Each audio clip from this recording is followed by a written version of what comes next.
রাসূলুল্লাহ সাল্লাল্লাহু আলাইহি ওয়াসাল্লাম বলেছেন, ইন্না বাইনা ইয়াদাই সাআতি লা আইয়ামান, কিয়ামতের আগে এমন একটি সময় আসবে যেই সময়ে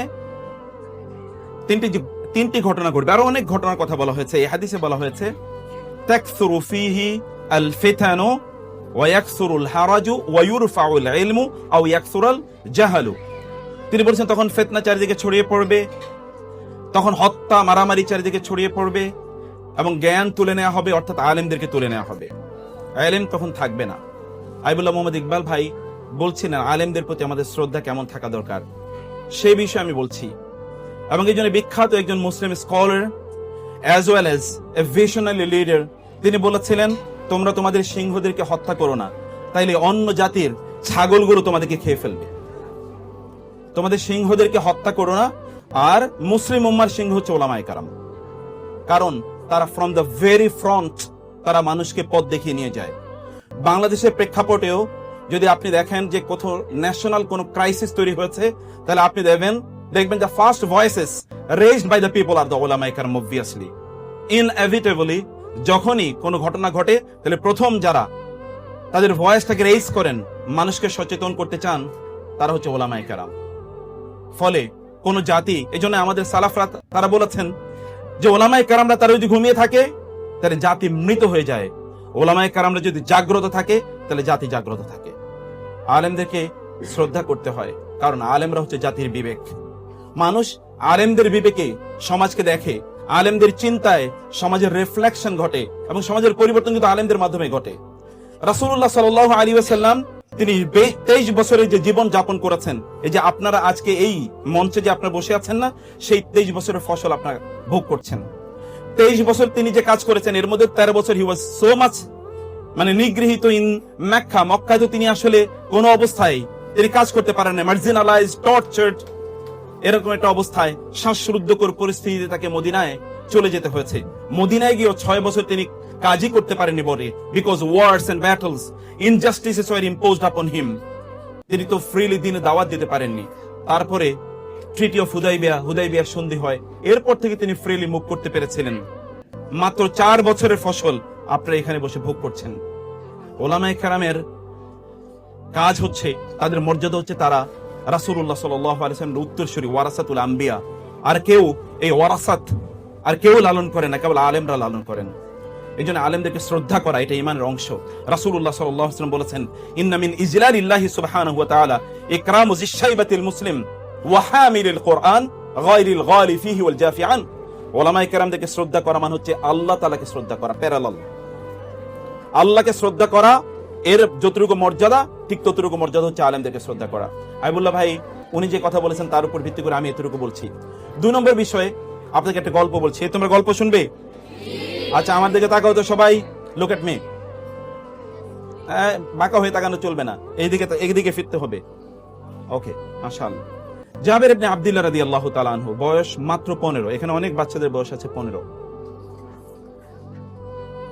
তার বাবা যখন মারা যায় তখন তার বয়স 15 এবং তার 7 বোন এর দায়িত্ব চলে এসেছে জাবেরের মাথায়। এর 2 বছর পর একটা যুদ্ধের জন্য তাকে ডাক দেয়া হলো, তিনি যুদ্ধে চলে গেলেন। যুদ্ধ থেকে ফিরছেন, রাসূলুল্লাহ সাল্লাল্লাহু আলাইহি ওয়াসাল্লাম দেখলেন জাবের অনেক দূরে, অনেক পিছিয়ে, সবাই সামনে এগিয়ে যাচ্ছে। রাসূলুল্লাহ সাল্লাল্লাহু আলাইহি ওয়াসাল্লাম সবাইকে বলেন, একটু থামেন, তোমরা একটু থামো, একটু স্লো যাও। জাবেরের মধ্যে রাসূলের প্যারালালে চলে আসলেন। রাসূল জিজ্ঞেস করলেন, জাবের এত দেরি কেন? বলে, ইয়া রাসূলুল্লাহ, আমার উটটা তো একটু দুর্বল। এই কারণে তোমার উট দুর্বল কেন? ইয়া রাসূল, আপনি তো জানেন আমার বাবা যুদ্ধের ময়দানে শাহাদাত বরণ করেছেন, আমার 7 বোন আছে, আমার ফ্যামিলিতে আর কেউ ইনকাম করার মতো নাই, আমার বাবা এইটুকু সম্পত্তি রেখে গেছেন, এই দুর্বল উটটি, এর চেয়ে শক্তিশালী কোনো কিছু নাই। রাসূলুল্লাহ সাল্লাল্লাহু আলাইহি ওয়াসাল্লাম দেখলেন যে তার জামায় একটা দাগ আছে। এটা কিসের দাগ? তৎকালীন মানুষের জামায় দাগ থাকতো, তারা পারফিউম, আতর ব্যবহার করতে এই দাগ থাকতো। এবং আপনি কোন সম্ভ্রান্ত ফ্যামিলির মানুষ, তার মানে হচ্ছে আপনার শরীরে আতরের দাগ আছে, কারণ আতর সবাই ব্যবহার করতে জানতো না অথবা পারতো না। এটা কিসের দাগ? ইয়া রাসূলুল্লাহ, আমি বিয়ে করেছি। সেই সময় রাসূলুল্লাহ সাল্লাল্লাহু আলাইহি ওয়াসাল্লাম তার বিখ্যাত সেই কথাটি বলেছেন, তুমি কাকে বিয়ে করেছো? বলে, আমি এরকম একজন বিধবা নারীকে বিয়ে করেছি। তুমি কেন একজন যুবতী নারীকে বিয়ে করলে না? তুলাইবুকা ওয়া তুলাইবুহা, তুমি তার সাথে একটু আনন্দ করতে পারতে, সে তোমার সাথে আনন্দ করতে পারতো। বলি ইয়া রাসূলুল্লাহ, আমার 7টা বোন, এই বোনদেরকে লালন পালন করার জন্য আমার একজন দায়িত্বশীলা নারী দরকার ছিল, এবং এই কারণে আমি তাকে বিয়ে করেছি। রাসূল তাকে ইন্টারনালি মারহাবা জানালেন, তুমি big choice, great choice you have made. রাসূলুল্লাহ সাল্লাল্লাহু আলাইহি ওয়াসাল্লাম বলে, তো তোমাকে, আচ্ছা তুমি তো এই দুর্বল উট নিয়ে যেতে পারবে না, আচ্ছা ঠিক আছে। রাসূলুল্লাহ সাল্লাল্লাহু আলাইহি ওয়াসাল্লাম উটকে একটু মাত্র খোঁচা দিলেন। এটা এমন একটা আঙ্গুল, যে আঙ্গুল যদি আকাশের দিকে কেবল এতটুকু কেবল ইঙ্গিত করে, তাহলে আকাশের চাঁদ দ্বিখণ্ডিত হয়ে যায়। এমন একটা আঙ্গুল, যে আঙ্গুল যদি কোথাও কেবলমাত্র এতটুকু পানির মধ্যে ডুবায় বা চুবিয়ে দেয়, এটা হতে পারে যে এক লোটা বা এক বদনা পানি, কিন্তু 1700 বা 1600 লোক ওইখান থেকে গোসল করার পানি পায়, তারা পানি পান করার মতো পানি পায়, এবং তারা পানি প্রিজার্ভ করতে পারে, যে পরবর্তীতে পানি তারা ব্যবহার করবে। কিন্তু পানি ছিল মাত্র এক লোটা। 1400 লোক খায় যে এমন এক আঙ্গুল, যে আঙ্গুল কেবলমাত্র বলেছে এতটুকুই কেবলমাত্র খাবার আছে, একটা ছোট্ট পাতিলের মধ্যে অল্প একটু মাংস আছে আর অল্প কয়েকটা রুটি আছে। তিনি বলেছেন, আমি হাতটা রাখলাম, তোমরা এবার নাও। 1400 লোক খাওয়ার পরে এরপরে যতটুকু মাংস ছিল ততটুকুই অবশিষ্ট আছে। এমন একটা আঙ্গুল, সে আঙ্গুল কেবল একটু খোঁচা মারলো, খোঁচা মারার পর ওটা তেজি হয়ে গেল, এবং এটা সবার আগে এখন দৌড়ে যাচ্ছে। রাসূলুল্লাহ সাল্লাল্লাহু আলাইহি ওয়াসাল্লাম বললেন, জাবের থামো। জাবের থামলেন, তোমার ওটটা আমি কিনতে চাই। ইয়া রাসূলুল্লাহ, একটাই তো আমার সম্পদ, এটা বিক্রি করলে কেমনে হবে? না, তুমি আমার কাছে বিক্রি করে দাও। না, আমি বিক্রি করতে পারবো না। তুমি বিক্রি করো প্লিজ। না, আমি বিক্রি করতে পারবো না, আমার একটাই মাত্র সম্পদ। রাসূলুল্লাহ সাল্লাল্লাহু আলাইহি ওয়াসাল্লাম 10 বার বললেন তাকে, তোমার এটা বিক্রি করে দাও। মাত্র তার বয়স মাত্র 17। এখনকার যুগের বাচ্চাদের বয়স 17 হলেও তারা যতটুকু ম্যাচিউরড, তৎকালীন বাচ্চারা ইন্টেলেকচুয়ালি আর অনেক বেশি ম্যাচিউরড ছিল। আমাদের বাচ্চাদের ম্যাচিউরিটি একটা ভিন্ন জায়গায়। আপনারা এবং আমরা ভয়াবহভাবে একটা ডিস্ট্রাকশনের ওয়ার্ল্ডে বসবাস করছি, ভয়াবহভাবে একটা ডিস্ট্রাকশন। কোন এক সময় পাপ করার জন্য আপনাকে অনেক দূরে যেতে হতো, এখন পাপ করার জন্য অন্য কোথাও যাওয়া লাগে না। এখন পাপ আপনার ঘরের মধ্যেই রয়েছে, আপনার একটা ছোট্ট ডিভাইসের মধ্যে রয়েছে। এমন কোন পাপের ট্রেস নাই যে ট্রেস এই ডিভাইসের মধ্যে পাওয়া যায় না। এভরিথিং, সবকিছু এখানে পাওয়া যায়, এভরিথিং এখানে রয়েছে। যত ধরনের অ্যাভারেশন, যত ধরনের ডিস্ট্রাকশন, যত ধরনের ওয়েওয়ার্ডনেস, যত ধরনের পথভ্রষ্টতা অথবা ধরেন পথ থেকে সরে যাওয়া, এগুলো সবকিছুর মধ্যে পাওয়া যায়। তারা ছিলেন ইন্টেলেকচুয়ালি ম্যাচিউরড। রাসূল তাকে 10 বার বললেন, 10 বারই তিনি ডিনাই করলেন। অতঃপর যখন 11তম বার তাকে বললেন, তিনি বললেন, ইয়া রাসূলুল্লাহ, ঠিক আছে বিক্রি করে দিলাম, কত দেবেন আপনি? বলেন 1 দিরহাম। 2 দিরহাম। কি বলেন ইয়া রাসূলুল্লাহ, এর দাম কি 2 দিরহাম হয় নাকি? আচ্ছা ঠিক আছে 4 দিরহাম। না, আরো বেশি দিতে হবে। আচ্ছা ঠিক আছে 8 দিরহাম। না, আর একটু বেশি দিতে হবে। বলতে বলতে রাসূলুল্লাহ সাল্লাল্লাহু আলাইহি ওয়াসাল্লাম এটার যা দাম হওয়ার কথা ছিল তার চেয়ে 10 গুণ তিনি দাম বলে বললেন, এটা 40 দিরহাম দেব, যাও। এবার তিনি জাবের বলেন, ইয়া রাসূলুল্লাহ, ঠিক আছে, একটা ছোটদের তোমাদের গল্প বলছি। রাসূলুল্লাহ সাল্লাল্লাহু আলাইহি ওয়াসাল্লামকে এবার জাবের বলেন, ইয়া রাসূলুল্লাহ, আমি একটু মদিনা পর্যন্ত একটু উটটা নিয়ে যাই, আমি যাবো কিভাবে? বলে, আচ্ছা ঠিক আছে মদিনা পর্যন্ত যাও। মদিনাতে যাওয়ার পর প্রত্যেক দিকে চলে যাচ্ছেন। জাবের দেখলেন রাসূলুল্লাহ সাল্লাল্লাহু আলাইহি ওয়াসাল্লাম চলে যাচ্ছেন। তিনি বলেন, ইয়া রাসূলুল্লাহ, আপনি উটটা নেবেন না? আপনি না বিক্রি করেছেন, আপনি না কিনে নিয়েছেন আমার কাছ থেকে? না জাবের, এদিকে আসো। বলে কি? বলে ওটটা তোমাকে দিয়ে দিলাম। না, আমি না বিক্রি করেছি আপনার কাছে। রাসূলুল্লাহ সাল্লাল্লাহু আলাইহি ওয়াসাল্লাম বললেন, আমি তোমার কাছে ওটটা কিনে নিয়েছি, এবার ওটটা আমি তোমাকে হাদিয়া দিয়ে দিলাম। 40 দিরহামও দেয়া হলো, হাদিয়াও দেয়া হলো। রাসূলুল্লাহ সাল্লাল্লাহু আলাইহি ওয়াসাল্লাম, ওলামায়ে কেরাম যারা আছেন, শিক্ষকরা যারা আছেন, রাসূলুল্লাহ সাল্লাল্লাহু আলাইহি ওয়াসাল্লাম জানেন জাবের একটা এক ধরনের ইমোশন আছে, একটা সেন্সিবিলিটি আছে, তার এক ধরনের আত্মমর্যাদা আছে। ইংরেজিতে বলা হয় সেলফ এস্টিম। ইংরেজিতে বলা হয় সেলফ এস্টিম। আল্লাহ সুবহানাহু ওয়া তাআলাকে ইজ্জত বলেছেন, ইন্নাল মুলুকা ইযা দাখালু ক্বরিয়াতান আফসাদুহা ওয়া জাআলু আইজ্জাত আহলিহা আযিল্লা ওয়া কাযালিকা ইয়াফআলুন। আল্লাহ তাআলা বলেছেন, স্বৈরাচারদের, জালিমদের, এদের একটা চরিত্র যুগ যুগ ধরে আছে। জালিমরা যদি কোনো একটা সময়, কোন একটা সমাজে অথবা কোন একটা রাষ্ট্রের যদি তারা ক্ষমতাশালী হয়, তাহলে ওইখানকার সম্মানিত মানুষদেরকে তারা অপমানিত করে।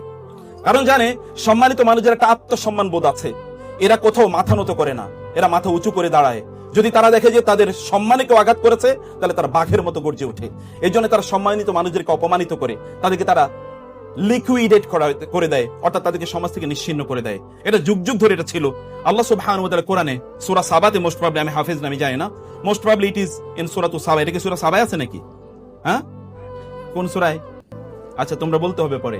ইন্নাল মুলুকা ইযা দাখালু ক্বরিয়াতান আফসাদুহা ওয়া জাআলু আইজ্জাতা আহলিহা আযিল্লা ওয়া কাযালিকা ইয়াফআলুন। এটা তাদের ওয়া কাযালিকা ইয়াফআলুন মানে এটা হচ্ছে যুগ যুগ ধরে তাদের চরিত্র। ফাইলে মুদারি, ফাইলে মুদারির মধ্যে একটা ইস্তিমরারির একটি অর্থ রয়েছে, মানে এটা সব সময় চলে। এটা আল হুদুস, এখন ঘটে, আবার অন্য সময় এটা আত-তাহাদ্দুস, মানে বারবার এটা ঘটে, এরকম একটা সম্ভাবনা ফাইলে মুদারির মধ্যে রয়েছে। যাই হোক, আল্লাহ সুবহানাহু ওয়া তাআলা কিভাবে ছোটদের সাথে কিভাবে ট্রিট করতে হয়, এটি রাসূলুল্লাহ সাল্লাল্লাহু আলাইহি ওয়াসাল্লামের চরিত্রের মাধ্যমে আল্লাহ তাআলা দেখিয়ে দিলেন। আমি আপনাদেরকে বলবো, আপনাদের বাচ্চাদের সাথে সম্মানজনকভাবে রেসপেক্টফুলি তাদের সাথে আচরণ করুন। রাসূল এমনি তাকে সাদাকা করে দিতে পারতেন, কিন্তু এতে জাবের আত্মসম্মানে আঘাত লাগতো। রাসূল এমনি তাকে ভিন্নভাবে কথা বলতে পারতেন, এতে জাবেরের মন খারাপ হয়ে যেতে পারতো। কিন্তু রাসূলুল্লাহ সাল্লাল্লাহু আলাইহি ওয়াসাল্লাম একদিকে তার সাথে একটু আনন্দ করার একটু সময় কাটালেন, একটু আনন্দ দিলেন তাকে, এক ধরনের তার মধ্যে এক ধরনের হাইপার এক ইমোশন তার মধ্যে তৈরি করে দিলেন। এই ঘটনা যেন জাবের আর কোনোদিন না ভুলে। এরকম মানুষকে কি কোনোদিন ভোলা যায়? এমন মানুষকে কোনোদিন ভোলা যায় যিনি এমন আচরণ করেছেন? তাকে কিন্তু হৃদয় দিয়ে ভালোবাসতে হয়, তাকে অন্তর দিয়ে ভালোবাসতে হয়। সম্মানিত বোনেরা, প্রিয় ভাইয়েরা আমার, আল্লাহ সুবহানাহু ওয়া তাআলা একদল লোকের জন্য ভালোবাসাকে আমাদের জন্য অবধারিত করে দিয়েছেন। ইন্নাল্লাযীনা আমানু ওয়া আমিলুস সালিহাতি সায়াজআলু লাহুমুর রাহমানু উদ্দা। আপনি আরবিক ল্যাঙ্গুয়েজ যদি ভালো করে, বিশেষ করে কোরআনিক ল্যাঙ্গুয়েজ যদি অনেক ভালো করে স্টাডি করেন, তাহলে দেখবেন আল উদ এবং আল মুহাব্বা এর মধ্যে পার্থক্য রয়েছে। আল উদকে ইংরেজিতে বলা হয় ইন্টেন্স লাভ। এটা কোন শরিয়তের বাধ্যতামূলক কোন লাভ নয়, যে লাভটা আল্লাহ এবং আল্লাহর রাসূলকে করতে হয়। এটাকে বলা হয় মুহাব্বা। কুল ইন কুনতুম তুহিব্বুনাল্লাহ ফাত্তাবিউনি মান আহাব্বা লিল্লাহি ওয়া আবগাদা লিল্লাহি আল মুতাহাব্বিউনা ফিল্লাহ মান আবগাদা লিল্লাহ ওয়া মান আহাব্বা লিল্লাহ ওয়া আবগাদা লিল্লাহ। আল মুহাব্বা এটা হচ্ছে শরীয়ী টার্ম, কিন্তু আল উদ এটা কোনো জিনিসের এগেইনস্ট না, এটা কোনো জিনিসের বিনিময় না, এটা অন্তর থেকে উৎসারিত একটা গভীর ভালোবাসা। এই ভালোবাসা যেমন ভাবে আল্লাহ সুবহানাহু ওয়া তাআলা বলেছেন between the husbands and the wives, ওয়া মিন আয়াতিহি আন খালাকা লাকুম মিন আনফুসিকুম আজওয়াজান লিতাসকুনু ইলাইহা ওয়া জাআলা বাইনাকুম মাওয়াদ্দাতান ওয়া রাহমা। স্বামী এবং স্ত্রীর রিলেশনের কেমিস্ট্রি হচ্ছে আল্লাহ তাআলা বলেছেন আল মাওয়াদ্দা। মাওয়াদ্দা হচ্ছে ইন্টেন্স লাভ, একটা গভীর গভীর ভালোবাসা। আমাদের ভালোবাসা তো এখন অন্য জায়গায়। আমেরিকানদের একটা গল্প বলি, আমেরিকানরা তাদের স্ত্রীদের চেয়ে বেশি ভালোবাসে তাদের কলিগদেরকে, অথবা তাদের সেক্রেটারি, কোম্পানি যে সেক্রেটারি, এরকম একটা মেয়ে, ওই মেয়েকে স্ত্রীর চেয়ে বেশি ভালোবাসে। ইউরোপিয়ানরা তাদের স্ত্রীদের চেয়ে তাদের বেশি ভালোবাসা হচ্ছে তাদের ওই রাস্তাঘাটে যে সকল মেয়েরা আছে তাদেরকে। আরবরা তাদের স্ত্রী আছে, তাদের স্ত্রীর চেয়ে তারা বেশি ভালোবাসে উটদেরকে। আর বাংলাদেশি লোকেরা তাদের স্ত্রীর চেয়ে তাদের বেশি ভালোবাসা হলো বারবারই কেবল মায়ের কথা, কেবল বোনের কথা, কেবল খালার কথা, মামির কথা, ইত্তকার, কিন্তু স্ত্রীর কথা বলে না। আই লাভ ইউ এটা স্ত্রীকে বলতে পারে না, অথচ এটা কিন্তু আই লাভ ইউ স্ত্রীকে বলতে হয়। আল্লাহ তাআলা বলেছেন ওয়া জাআলা বাইনাকুম মাওয়াদ্দাতান ওয়া রাহমা। মায়েরা যারা আছেন অন্য কথা অন্যদিকে নেবেন না, আমি এমনি একটা গল্পের জন্য বললাম আর কি। যাই হোক, এরকম একটা ইন্টেন্স লাভ থাকতে হয়। এই লাভের কথা আল্লাহ সুবহানাহু ওয়া তাআলা বলেছেন ইন্নাল্লাযীনা আমানু ওয়া আমিলুস সালিহাতি সায়াজআলু লাহুমুর রাহমানু উদ্দা। আপনারা কি দেখতে পান না? আপনি যদি চোখ মেলে একবার তাকান, তাইলে দেখবেন যারা ঈমান এনেছিল, যারা আমল সালেহ করেছে, আল্লাহ সুবহানাহু ওয়া তাআলা সায়াজআলু, সিন এটা কিন্তু সামটাইমস এটা তাওকীদের জন্য ব্যবহৃত হয়, এটা কেবলমাত্র ফিউচারের জন্য ব্যবহৃত হয় না কোরআনে। কখনো কখনো সিন এটা তাওকীদের জন্য, তাকিদের জন্য, স্ট্রেস এন্ড এমফাসাইজ এর জন্য ব্যবহৃত হয়। সায়াজালু, আল্লাহ উইল শিওরলি। এন্ড ইয়াজালু শব্দটি জাআলা ইয়াজালু কোরআনে অনেক অর্থে ব্যবহৃত হয়। তোর মধ্যে একটা হচ্ছে রিপ্লেসমেন্ট, একটা রিপ্লেসমেন্ট, যেমন ইন্নী জাইলুন ফিল আরদি খলিফা, আমি জমিনে একজন প্রতিনিধিকে রিপ্লেস করতে যাচ্ছি, কারণ এর আগে জিন ছিল, জিনের পরিবর্তে আমি একটা নতুন রিপ্লেসমেন্ট এখানে করছি। আল্লাহর কসম, যে সকল ব্যক্তিরা আল্লাহর প্রতি ঈমান আনে এবং ভালো কাজ করে, আল্লাহ সুবহানাহু ওয়া তাআলা এদের জন্য অন্যদের অন্তরে ভালোবাসাকে রিপ্লেস করে দেন। একবার তাকিয়ে দেখেন না, এমন বহু লোক আছে যারা বহুদিন কোন আপনাদের আলোচনা মাহফিলে আসতে পারে নাই, আপনাদের সামনে কথাবার্তা বলতে পারে নাই। হতে পারে যে তারা চার দেয়ালের মধ্যে তারা বন্দী ছিল, কিন্তু 13, 14, 15, 16 বছর, 20 বছর পরেও সমগ্র পৃথিবী তাদের জন্য কাঁদছে। এরকম কাঁদে নাই? এমন অবস্থা কি আপনাদের সামনে দৃশ্যমান নয়? এরকম কোটি কোটি এরকম এক্সাম্পল। কেবল যদি আপনাদের চোখ আছে, ইন্নাহা লা তা'মাল আবসার ওয়ালাকিন তা'মাল কুলুবুল লাতী ফিস সুদূর, যদি অন্তরে দৃষ্টি থাকে তাহলে আপনি এটা দেখতে পাবেন। আল্লাহ তাআলা কি রকম ভালোবাসা তাদের অন্তরে তৈরি করে দিয়েছেন।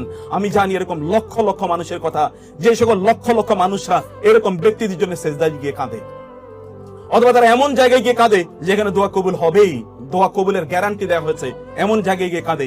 আপনাদের সন্তানদেরকে যদি আপনারা এরকম একটা জায়গায় নিয়ে যেতে চান যাদের জন্য লোকেরা কাঁদবে, ফামা বাকাত আলাইহিমুস সামাউ ওয়াল আরদু ওয়া মা কানু মুনজারিন, এমন বহু লোক আছে তারা যখন মারা যায় তখন আসমান এবং জমিন তাদের জন্য কেঁদে ওঠে।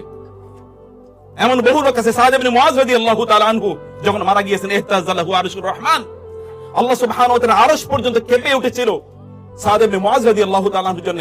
আরশ কেঁপে ওঠার অর্থ আমি জানি না, কারণ এটার কোনো এক্সপ্লেনেশন না আল্লাহ দিয়েছেন না আল্লাহ রাসূল দিয়েছেন, কিন্তু আরশ কেঁপে ওঠার কথা তো রাসূলুল্লাহ সাল্লাল্লাহু আলাইহি ওয়াসাল্লাম বলেছেন, এবং মুতাওয়াতির পর্যায়ে বর্ণনা। এই বর্ণনার মধ্যে কোনো সন্দেহ নাই, এরকম অনেক অনেক ঘটনা ঘটে। আল্লাহ সুবহানাহু ওয়া তাআলা এমন কিছু মানুষকে তৈরি করে দেন যারা আল্লাহর জন্য তাদের জীবনকে নিবেদিত করে দিয়েছিল, আল্লাহ সুবহানাহু ওয়া তাআলা অন্যদের অন্তর থেকে অন্য সকল জিনিসের ভালোবাসা দূর করে দিয়ে এই সকল ব্যক্তিদের ভালোবাসা তাদের অন্তরে তৈরি করে দেন। সায়াজআলু লাহুমুর রহমানু উদ্দা। আর এই ভালোবাসা আল্লাহ তাআলা বলেছেন নট মুহাব্বা, তিনি বলেছেন উদ্দা। উদ্দা মানে হচ্ছে, হতে পারে যে এই ব্যক্তি আপনাকে কোনোদিন পছন্দ করে না অথবা আপনার আদর্শকে পছন্দ করে না, কিন্তু তিনি আপনার জন্য চোখের পানি ফেলবেন, তিনি আপনার কথা বলবেন, তিনি আপনাকে স্যালুট করবেন, তিনি আপনাকে শ্রদ্ধা করবেন। এমন বহু লোক যারা হতে পারে যে আদর্শিক ভাবে আপনাকে প্রচন্ড ভাবে তারা ঘৃণা করে, কিন্তু আপনার ভালোবাসা তার অন্তরে আল্লাহ তাআলা এমন ভাবে তৈরি করে দিয়েছেন, সে আপনাকে শ্রদ্ধা করা ছাড়া কোনো উপায় নাই, in public or in private. সম্মানিত ভাইরা, 3 নম্বর বোনেরা, 3 নম্বর যে বিষয়টা আমি বলতে চাই, আমি জানি না 15 মিনিট চলে গেছে কিনা, আমার ঘড়িটা কাজ করছে না।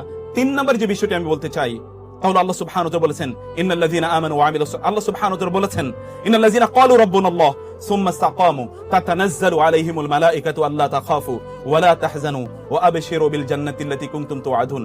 কোরআনের প্রত্যেকটা শব্দ যদি আমি বিশ্লেষণ করি তাহলে এটা অনেক সময় লাগবে। ইন্নাল্লাযীনা ক্বালু রাব্বুনাল্লাহ সুম্মা ইসতাকামু, আমি শুধু তাতানাজ্জালু শব্দটি বলি।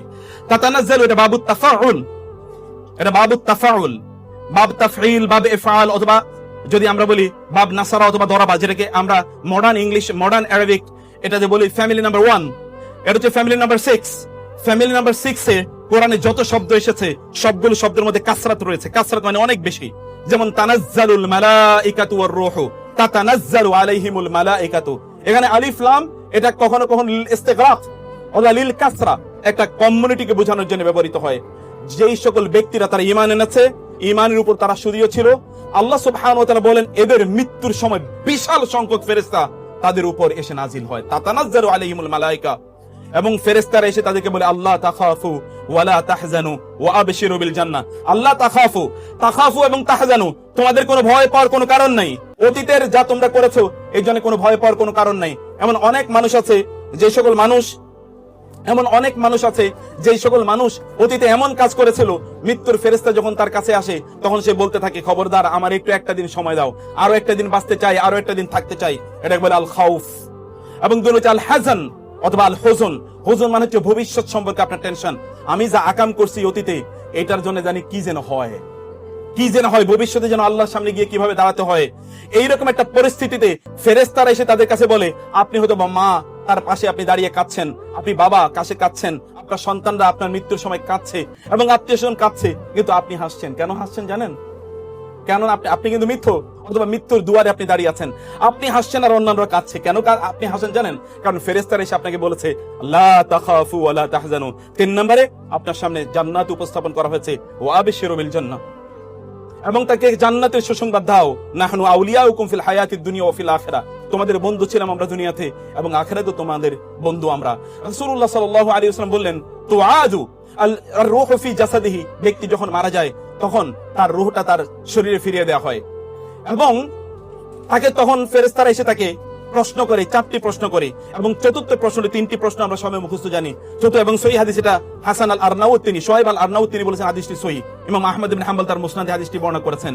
তিনি বলেছেন রাসূলুল্লাহ সাল্লাল্লাহু আলাইহি ওয়াসাল্লাম বললেন, ফেরেশতারা তাকে 4 নম্বর প্রশ্নটি করবে, ওয়ামা ইলমুকা, কি ধরনের জ্ঞান অর্জন করেছো আপনাদের বাচ্চাদের ব্যাপারে, এই কথাটি কি জ্ঞান অর্জন করেছো?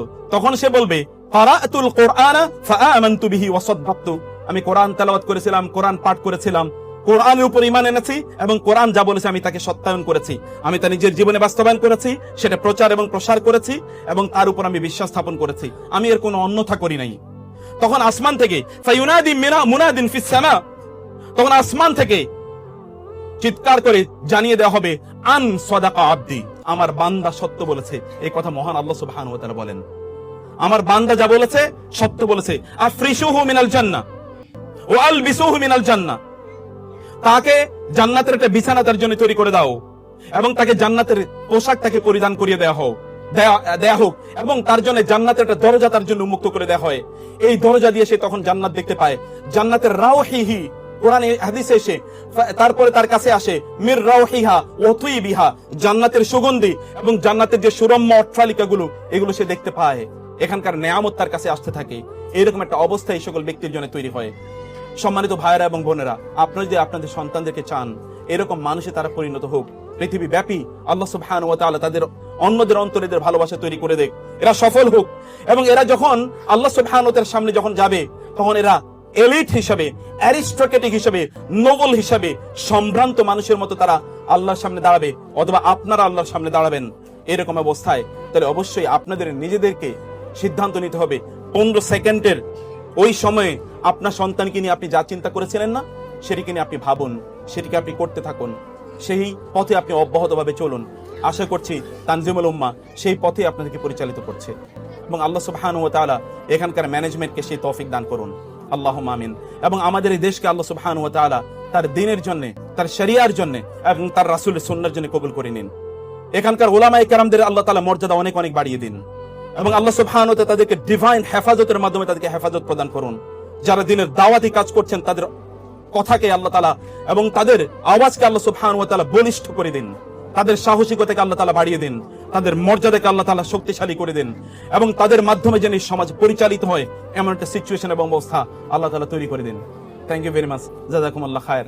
আপনারা অনেকটুকু সময় দিয়েছেন, আপনাদেরকে আল্লাহ তাআলা অনেক কল্যাণ দান করুন। এবং তানজিমুল উম্মাহ ম্যানেজমেন্টকে আমি সম্মানিত চেয়ারম্যান এবং সম্মানিত প্রিন্সিপাল এবং অন্যান্যদের যারা আছেন তাদের প্রত্যেককে কৃতজ্ঞতা জানাচ্ছি আমাকে এখানে দাওয়াত দেওয়ার জন্য এবং সুযোগ করে দেওয়ার জন্য কিছু কথা আপনাদের সাথে শেয়ার করার। আল্লাহ সুবহানাহু ওয়া তাআলা সবাইকে অনেক অনেক কল্যাণ দান করুন, আমিন। হাযা ওয়া সাল্লাল্লাহু সুবহানাহু ওয়া তাআলা নবিয়ানা মুহাম্মদ ওয়া আলিহি ওয়া সাহবিহি আজমাইন। সুবহানাকাল্লাহুম্মা ওয়া বিহামদিকা আশহাদু আল্লা ইলাহা ইল্লা আনতা আস্তাগফিরুকা ওয়া আতুবু ইলাইক। ওয়া আসসালামু আলাইকুম ওয়া রাহমাতুল্লাহি ওয়া বারাকাতুহু।